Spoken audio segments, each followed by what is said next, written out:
বিশেষ করে যখন জীবনে ঝড় আসে সেই সময়গুলোতে। সেই সময় একটুখানি বিশ্রাম নেওয়া দরকার। কারণ মনে রাখতে হবে, প্রতিটি ঝড়ের রাতের পর এক নতুন সূর্যোদয় হয়।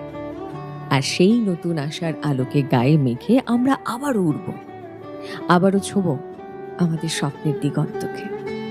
শুধুমাত্র ততটুকু সময় পর্যন্ত এই গোটা প্রক্রিয়ার ওপর বিশ্বাস রাখতে হয়।